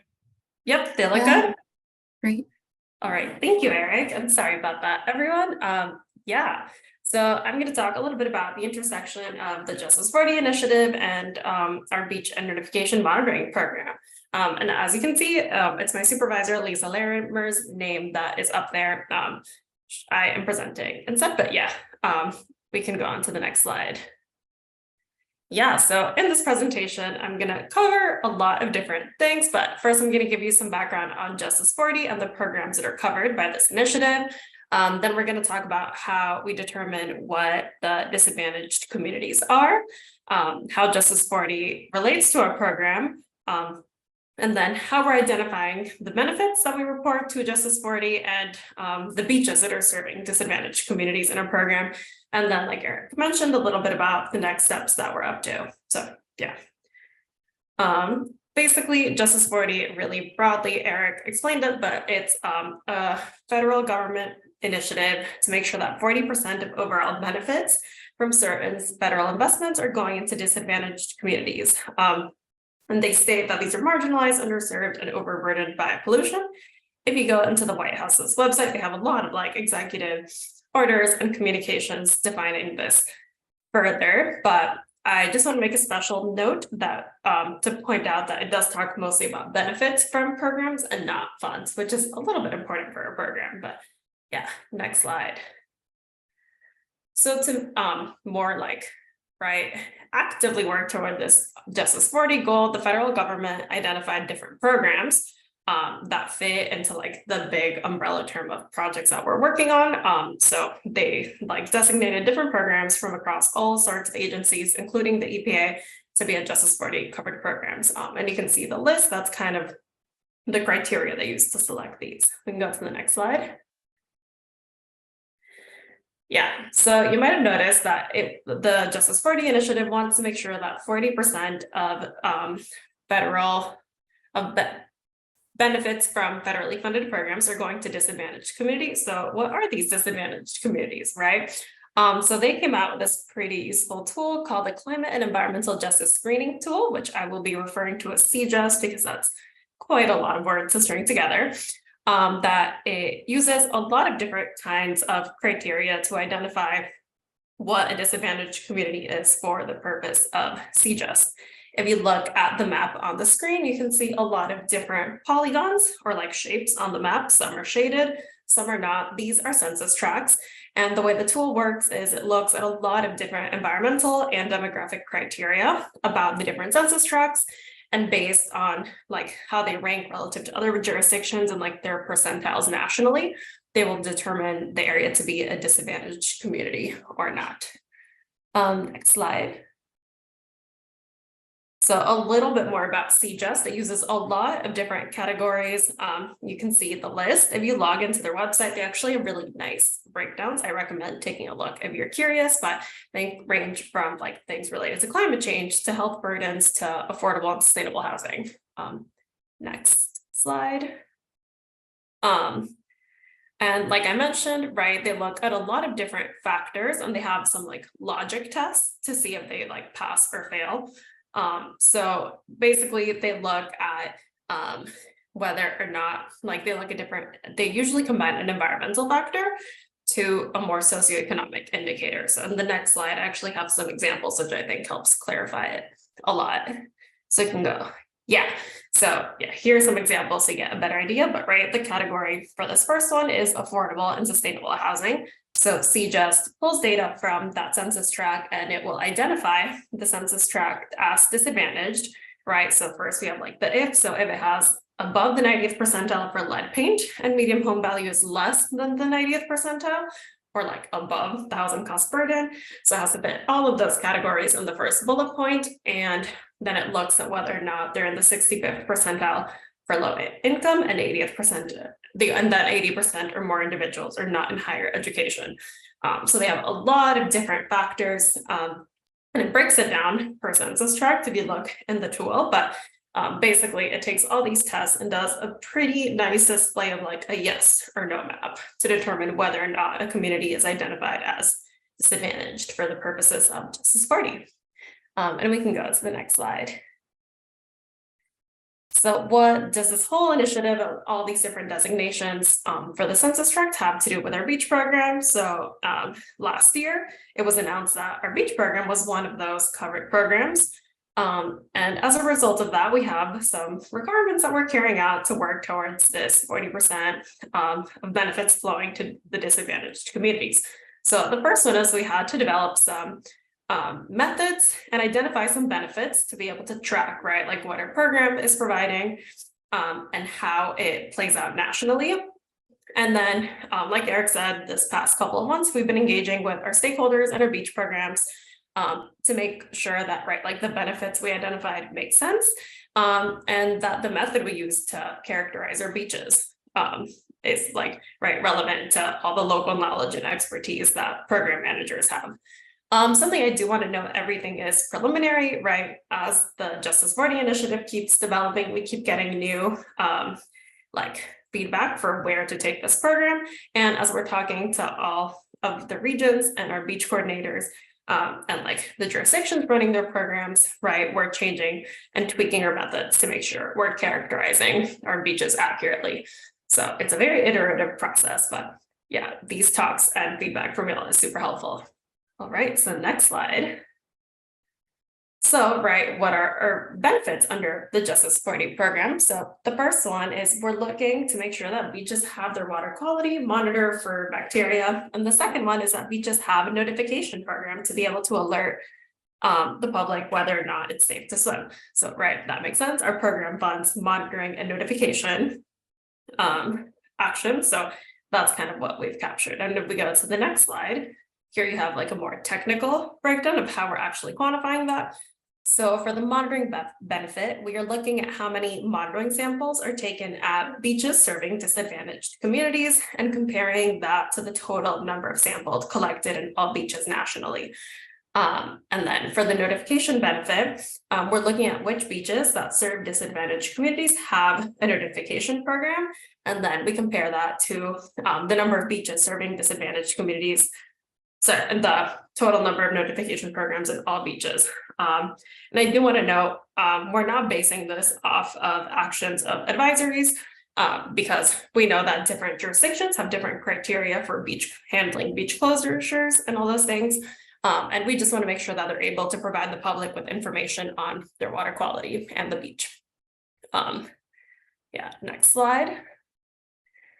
All right, so you might be wondering now, right? We have these benefits that we identified, but how do we actually know what beaches are serving these disadvantaged communities? As a lot of you probably know, right, it's really hard to identify who recreates and visits a beach. So we had to make a couple assumptions in our methods. There's two really big ones that we made. The first one is that we decided to use a 5-mile buffer around our beaches to make kind of like the footprint of the beach or the sphere of influence, which I'll talk more about, I think, in the next slide. And then we also, are looking at like all of the census tracts in that 5-mile buffer, and if we're just asking for one of them to be identified as a disadvantaged community, to kind of identify that as a beach that serves a disadvantaged community. So next slide. Yeah, and I can talk a little bit more about the buffer distances, because this is one of the things that we want the most feedback on, and where we think that, like, right, your local expertise is really helpful. But we looked at different options. We ended up going with 5 miles, but we looked at shorter distances, like on the beach. So like no buffer, just like census tracts intersecting completely with those beach lines that you draw, or 1 mile. We found that these only really highlight a very small number of census tracts, and it doesn't fully capture everyone who recreates at the beach.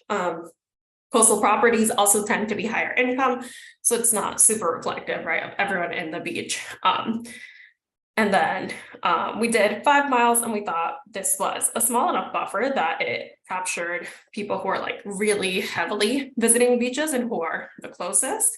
But we looked at like greater distances, so you see 100 miles in there. We did some distances in between, but if you got too big, you ended up getting a sample that wasn't significantly different than what you would get from looking at like every census tract in the nations, because so much of our population, right, is coastal.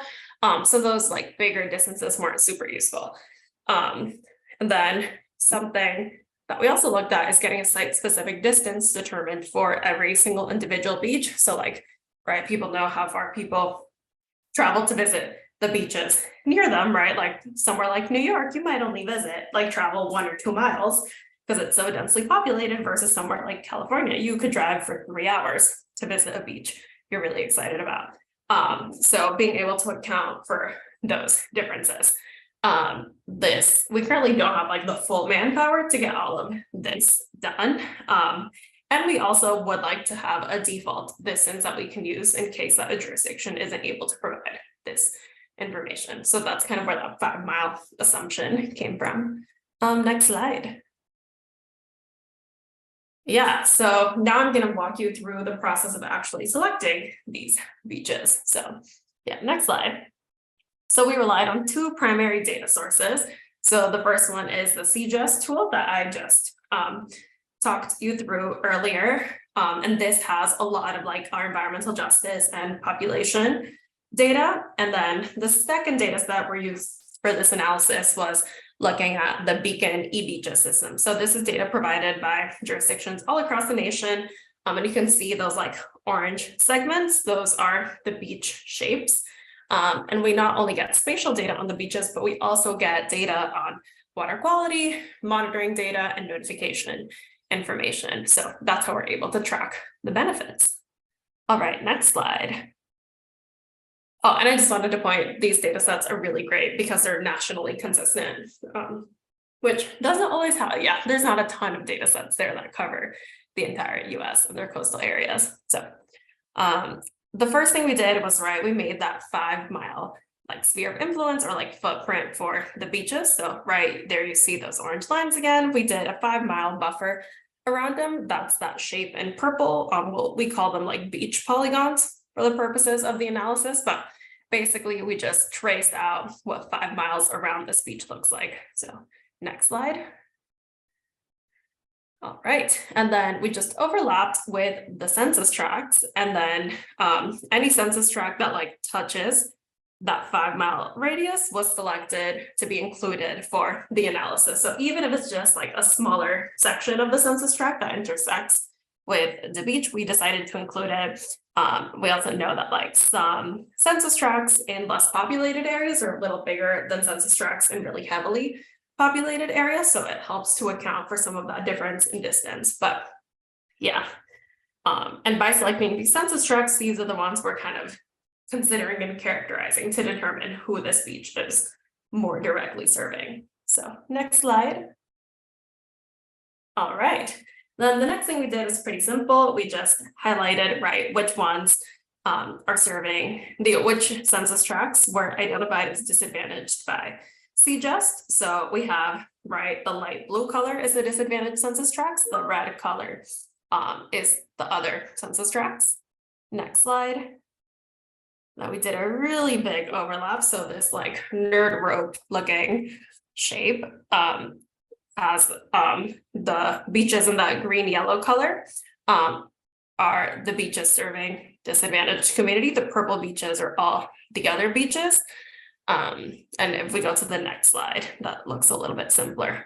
Yeah, and that's how we were able to determine at like a national scale, right, which beaches are serving a disadvantaged community and which are not. So we have, right, like the beaches in green or that yellow color, and those are the ones that are serving the disadvantaged communities, and the ones in purple are not. And then our beacon data system is able to provide us the monitoring notification data for each individual beach. So that's how we're able to kind of differentiate where those benefits are going. All right, next slide. Yeah, so kind of where we're at now with the program is that we're reaching out to all the states, tribes, and territories in our program to kind of ground truth this method with them, because, right, we understand we had to use a lot of like averages for data because we have such different kinds of beaches all over the country. And now we're just kind of checking with everyone to make sure that, like, right, their beaches are mapped correctly, because we do rely on spatial data, that their like notification information is as updated as possible, their beach tiering systems and all those things, to make sure that we have the best data from them. And we're reaching out to see, right, like what they think of these lists and our methods, if that makes sense, if there's something that we haven't fully captured. And then we're also, right, sending out our list of the beaches serving disadvantaged communities, and making sure that different states and tribes and territories are able to give us feedback. And we're setting up follow-up calls in case anyone has additional feedback that they would like to share with us face to face. And then a quick note right now, there's no tracking of funds from our program. Yeah, so there's no change in that. We're mostly just characterizing what beaches we're serving and where those benefits are flowing. But yeah, that's most of the slides. I think, yeah. Does anyone have any questions for me or for Eric? Looks like Luke Ginger has a question. Hey Andrea, hey Eric. Thank you for the presentation. Yeah, I really love the topic. Thank you for doing this. I think this type of analysis is long overdue.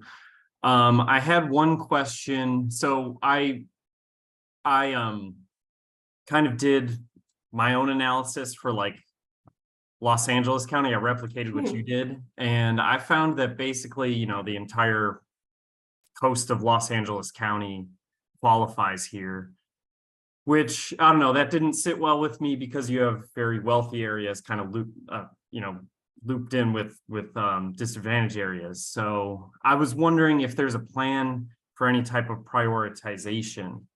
So you mentioned that 1 mile buffer.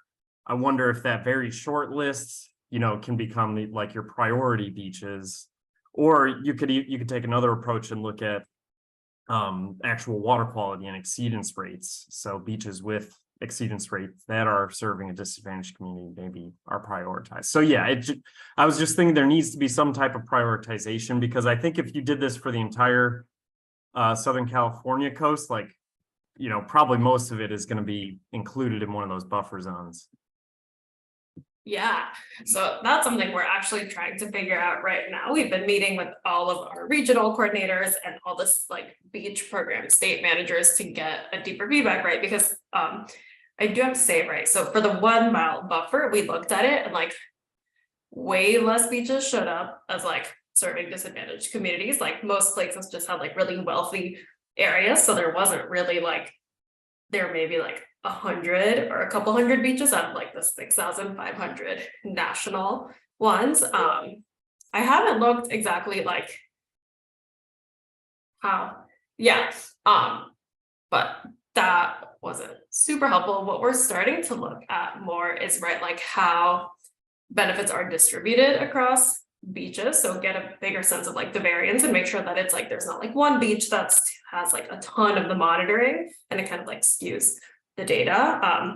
But the biggest thing we're doing, right, we're like making sure we're characterizing them okay, is reaching out to all the jurisdictions, and we're literally sending like a list with all the names of the beaches and asking them to give us feedback. And like, right, they can go line by line on the beach and be like, hey, this one actually has like $40 parking, you know, like per hour, like people aren't visiting this one, it shouldn't be identified as a disadvantaged beach, or like this beach has a really great like, bus to beach program and is actually like serving a very different community than like whoever's really nearby. So like it should be. So I think that's the best way that we've kind of collected data to understand this. But yeah, again, something we do have to use like pretty nationally consistent data sets to be able to do like this national analysis. So unfortunately, right, like people do have to reach out to us to tell us if it's any different. But from feedback, it has been like pretty okay. We're also kind of showing people how to use the CGIS tool and provide feedback on that, so that, right, like if their community is showing up as like not disadvantaged and they disagree with the criteria, or like it's a community that is like, right, really well off and it shows up as a disadvantage on a tool, we're kind of walking them through how to provide that feedback so that like the national database that most agencies are using reflects that. So yeah, it's like very complicated, but we're hoping to kind of get into greater detail for everyone. And I hope that answered that. Yeah, thank you for that. I would just say, you know, if you're already looking into sampling effort and looking for that disparity, maybe take it the next step and look at disparities in exceedance rates for bacteria, because that data is there and it'll be nationally consistent. Yeah. So, yeah. Anyway, that's my 2 cents. Thanks.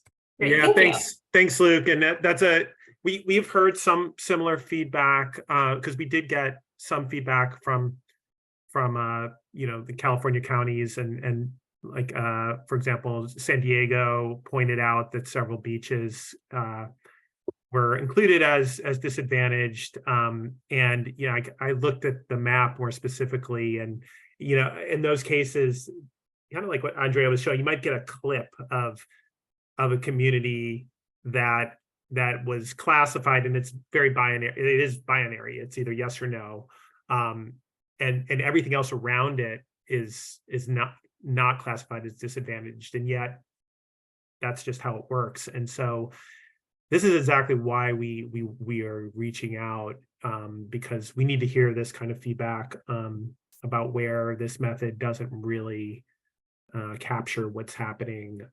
And the idea of prioritization and taking it that next step, I think, is a good one. So thanks for that. Yeah, it looks like Marissa has a question. Hey, I was just wondering, is the Justice 40 funding anticipated to impact the grant amount for the counties at all, or is that stuff kind of still getting figured out? Yeah, so unfortunately, as of right now, we haven't gotten any additional funding for the beach program. So, right, we get like whatever Congress like designates under the beach grants every year. So yeah, we haven't gotten any like Justice 40 related increases to funding for right now. Like there's like BIL funding and different grants that have gone out for specific types of projects, but we don't really qualify for any of those. Yeah. Okay, thanks. And there's been no discussion of Justice 40 having an impact on the distribution of that funding, you know, where yeah, at this point. So Yeah, nothing has changed in terms of the formula for how beach checked funding is distributed. Thank you.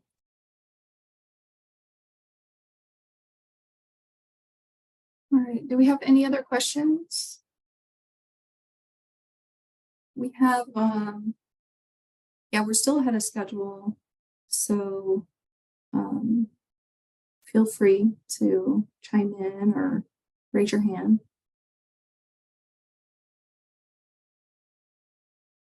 Romina, you have a question?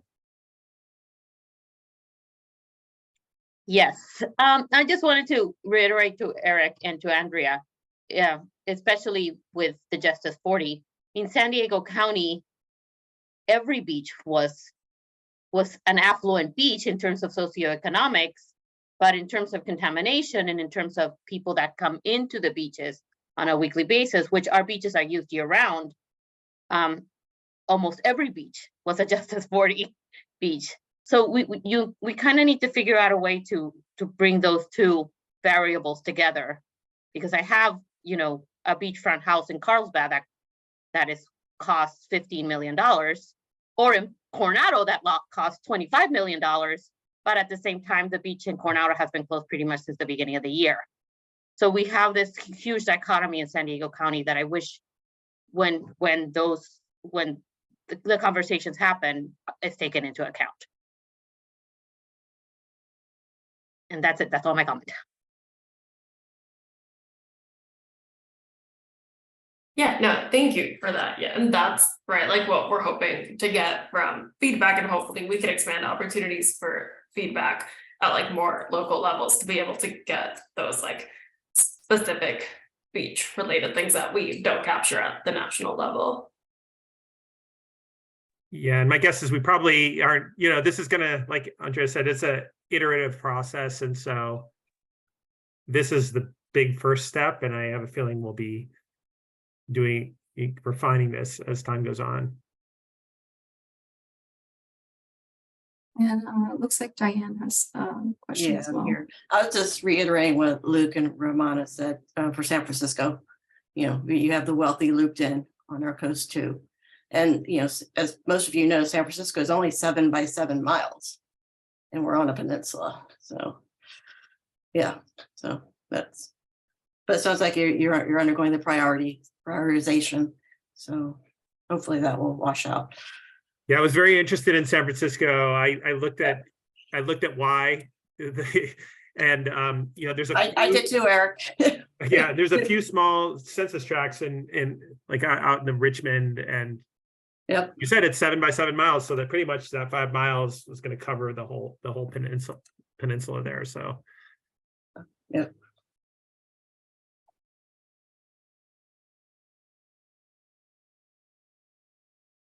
All right, if there are no other questions, we can wrap up. Thank you so much, Andrea and Eric, for sharing this information and presenting on this. Yeah, what I'm gathering is like it's really important to get feedback from all the agencies because, you know, you guys are out there and have that like firsthand knowledge of what's going on at the beaches. So yeah, really appreciate you sharing this with us. thank you. Yeah, thank you for having me. All right, and with that, I will roll into our next presentation from Michelle Robbins on the QA/PRP overview. Let me get my screen shared with everyone.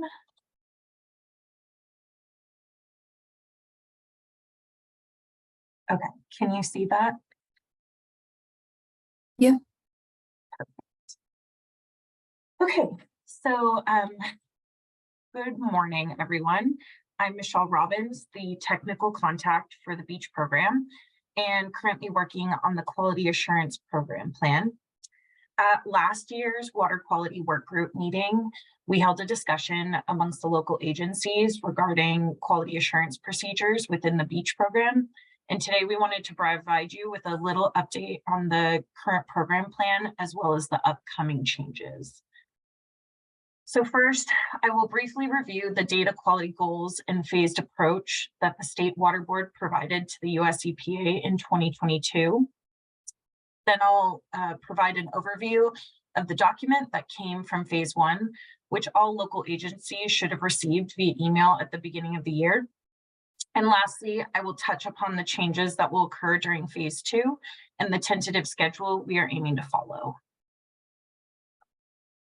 So the data quality assurance goals document evaluated the steps needed to improve quality assurance procedures for the beach program and was submitted to the US EPA in January of 2022. This includes documenting systematic approaches to ensure the quality of data generated by the beach program is known and is appropriate for decision-making purposes, as well as minimizing the loss of data due to out-of-control conditions or malfunctions. It also identified the core goals for improving data quality assurance, the approach for developing the program plan, and the process for reviewing our data quality assurance efforts. The data quality goals are to establish data acceptance criteria, establish control measures, establish procedures for data verification and data validation, and evaluate the data management strategy. As of December 12th, 2022, we completed phase 1, documenting existing quality assurance, quality control, and data management procedures, and establishing initial acceptance criteria for the beach program. We are currently working on phase 2, which includes refining acceptance criteria, establishing quality control procedures, and establishing initial data verification and validation procedures. And phase 2 will commence in 2024, or phase 3, sorry. So according to the US EPA, the quality assurance program plan must be composed of standardized recognizable elements covering the entire program from planning through implementation to assessment. The beach program's quality assurance program plan is split into 3 main sections: program management, data generation and acquisition, and data verification, validation, completeness, and assessment. Program management addresses the basic area of program management, including program objectives and roles and responsibilities. Data generation and acquisition addresses all aspects of program data generation and describes procedures, including appropriate methods for data collection and sampling, measurement, analysis, and data generation, data handling, and quality control activities. And the data verification, validation, completeness, and assessment addresses the quality assurance activities that occur after data collection or generation phase has been completed and ensures that data conform to the specified criteria, thus achieving program objectives. So we currently are working on phase 2, and the State Water Board has until December 29th of 2023 to submit phase 2 to the US EPA. The changes we're looking to make during phase 2 are detailing laboratory quality controls such as blanks, duplicates, lab control samples, and sterility checks, improving data management by adding data requirements and providing business rules, and adding a chain of custody form and corrective action report requirement. So this slide has the definitions for the beach program's laboratory quality control measures, along with the data quality indicator they represent in parentheses. And within the quality assurance program plan, we have included frequency of analysis requirements and measurement quality objectives. The standardized formatting promotes consistency and prevents the misinterpretation of data. And currently the Beach Watch interface allows various terminology to be added by any user, and these terms can be used inconsistently across multiple agencies.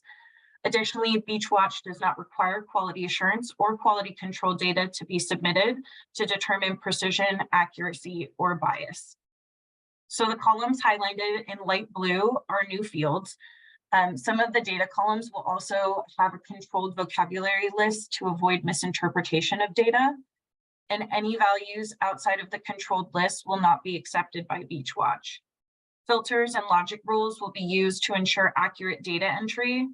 Upon submission of the data entry template to Beachwatch, data shall be checked through an automatic system for duplicates, blank entries, required fields, and valid analysis method, unit, qualifier, and station code. These changes are expected to be completed by the end of the year in alignment with the program plan submission to US EPA. A chain of custody form is required for all samples collected from the beach program. It begins at the sample collection site and ends when the sample is disposed after analysis. The chain of custody form will travel with the samples from the field to the laboratory. The US EPA has set minimum requirements, which include sampling location, time of collection, date, the collector's name and signature, their associated agency, laboratory information the samples were delivered or sent to, and any necessary notes or comments. A template for the chain of custody form will be provided in the updated quality assurance program plan. A corrective action report is developed in response to an incident of non-conformance at any stage of data collection from site visitation to sample analysis. It includes root cause analysis, action, review, and further action if so required. It also describes the steps that must be taken when results do not meet acceptance criteria, which must be taken prior to reporting the results. All corrective action reports must be submitted as a component of the quarterly progress reports to the State Water Board, and a template for the corrective action report will also be provided in the quality assurance program plan. So here's an estimated timeline for completing phase 2. The first part of 2023 was spent drafting the changes to the program plan in order to bring them here to the Water Quality Workgroup meeting today. We intend to have office hours next month set for anyone to provide comments or express concern with any of the changes you've heard during this presentation. And once we have responded to all comments and concerns, the document will be finalized and routed internally through State Water Board management before being submitted to the US EPA for their review. So I will provide this presentation to Amanda for dispersal amongst the local agencies so you can access these links to both of these meetings if you wish to attend. And there's no need to RSVP for either of them. I'll be in the meeting throughout the entire hour if you wish to pop in for comments or concerns at any time. And if neither of the sessions work for your schedule, but you wish to discuss phase 2, please contact the beach program and we'll set up a time that works best for our schedules. So please find the beach program's email on this slide, and thank you for listening. And with that, I'll take any questions for the remainder of my time.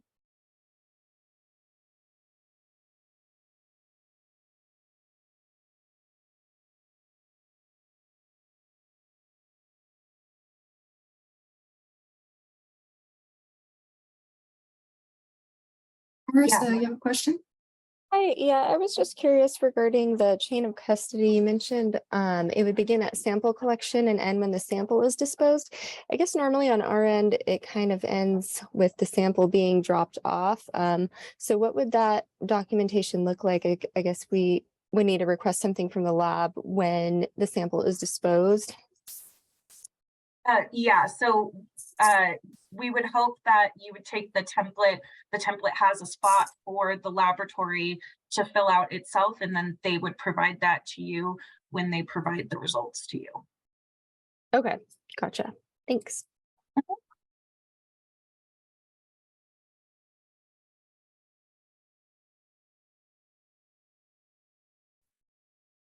Any other questions? Again, we're pretty ahead of schedule, so feel free to chime in.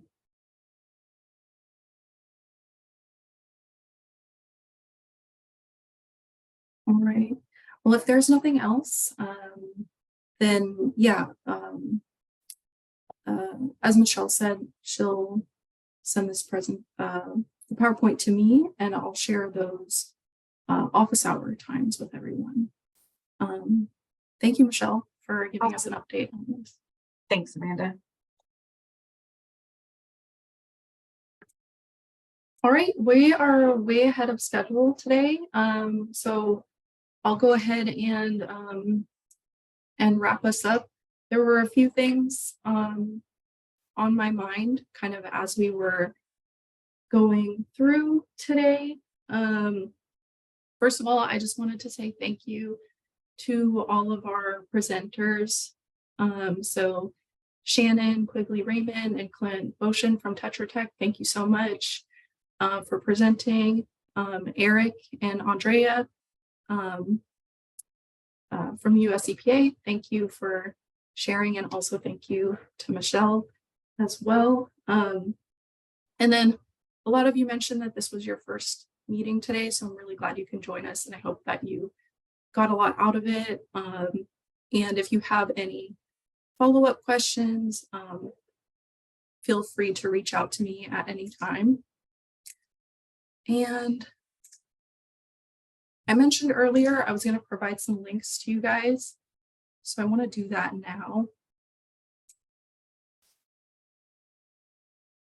And then I also just want to open it up.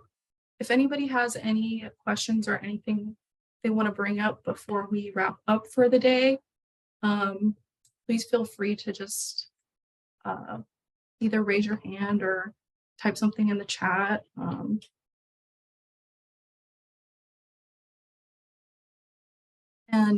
So the links I'm sharing are for Amy Musial's presentation that I mentioned earlier, where she goes over the invoicing